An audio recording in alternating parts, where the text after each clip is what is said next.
Hi everyone, thank you for listening to this very short video on the Center of Excellence for Digital Ethics at Dallas Baptist University. If you're watching this video today, it's probably because of one of three things.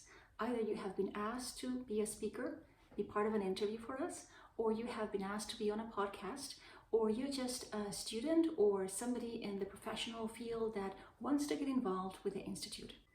When we mention digital ethics, people's immediate reaction is, I don't know, I'm not an expert. But I guarantee you that you are quite an expert in some measure.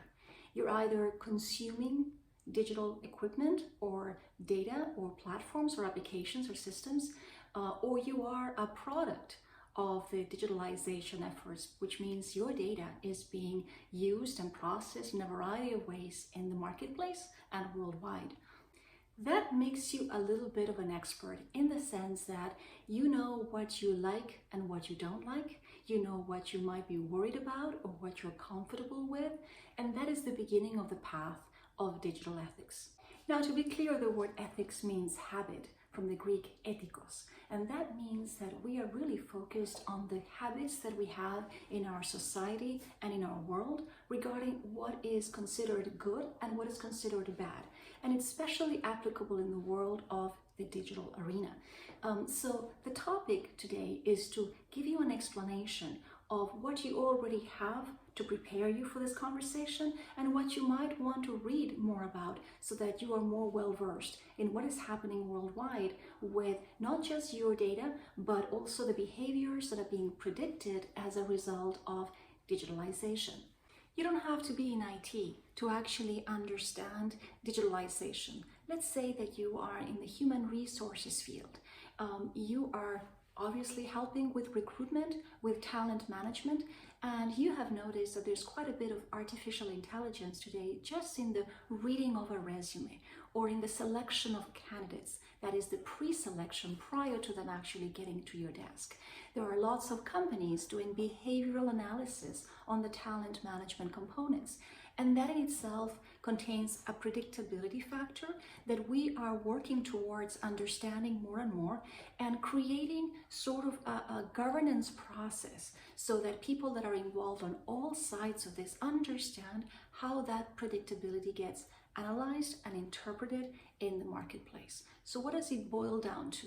If you're in HR and you're consuming these platforms and products, maybe you can ask a few more questions. Hey, do we have a say in the automation of this decision? Can we make some changes? Is it fair?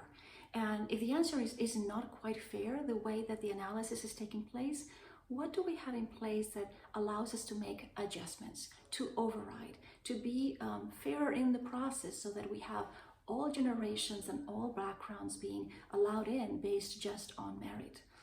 Maybe you're in the world of finance and you've heard of fintech. So everything from the Square platform and application to how your banking system right now is interacting with your funds and with other areas in the financial institutions, that is being leveraged and is being managed through vast amounts and types of technologies. So you're already in a way consuming and being a product of that as well.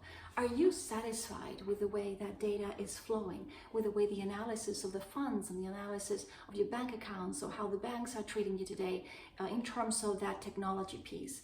Or do you have questions? And those questions might be in the form of, I know the terms and conditions, I know what I agree to, but I'm not so sure exactly how they use my data, where it goes, and what about privacy? Is that data being given to other industries, insurance perhaps, or health even? Is it being consumed by the mortgage industry that is doing lots of trend analysis where there is no complete anonymization of your data? Because that is practically impossible today if you really want to have meaningful results in terms of understanding that data. So again, you already have some understanding of how that ethical piece or that habit has been created in that field. Maybe you happen to be in the world of project management, project and program management. So you have been asked to be part of, whether you are coordinating or managing or leading a project, program, or a portfolio, and in ways that are being innovative and it includes lots of AI. It includes the incorporation of health data maybe, or the incorporation of telecommunications data, where there is so much geospatial and geo-based data about consumers and about citizens and about residents. Are you comfortable with all of the things that are happening, how it is being architected? Do you think that everybody involved in that transaction has had a say, has had a vote? Are they aware? Is there a lot of transparency in the process on the side of the resident or the citizen that is being part of this capturing of information? Or are they not? And if they're not, or if they are, then let's explore that together and let's see how we can work towards making, again, citizens and residents be a lot more involved in how things are happening in the world of technology and data capturing, so that they can feel that they have had a say, they have had a vote to some extent that is feasible, and that the process is entirely transparent, fully disclosed, and able to be talked about and spoken of in a way that allows for real engagement. Now, you may say, I am not in any of those fields, and I'm still not sure how that affects me and what I can contribute to this. Well, then maybe you live in a home that has a smart reader. And if you have a smart reader that is connected to the grid already and that you are unable to override, maybe your air conditioning is on the Wi-Fi, or your heater. So if you turn off that Wi-Fi because you feel like doing so sometimes for various reasons, then all of a sudden some of that service is being shut off. So, and how is that data being read by the entities that are actually charging you for the use of energy? Do you know that process? Have you had a say? Have you read all of those terms and conditions that actually have those clauses that are very ambiguous and allows the industries to use that data for a whole lot of other purposes that was not the original intention?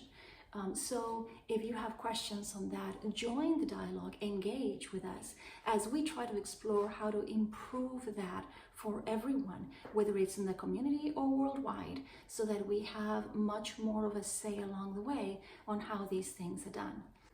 So please consider joining us. We have publications, we have interviews, a podcast. We're going to be running events pretty soon, and we would love to have you engaged and have you become a philosopher of this, just because you're already thinking about these things more than likely, and you might not have had a channel to articulate them or have had a channel to reason with and understand the repercussions down the line of what happened at a community, governmental, national, and international level, and how we can actually together shape the way that the technology gets rolled out, how we can form innovation under the purposeful umbrella and proportionate umbrella with an analysis of proportionality, which really means have we considered the real benefits, short and long term, of some of the innovation that is happening right now. And when we consider and measure those benefits, then we are more equipped to acquiesce to that, or to just recede from that and say, maybe that is not all that worthwhile right now. It needs a bit more maturity. Thank you for joining us.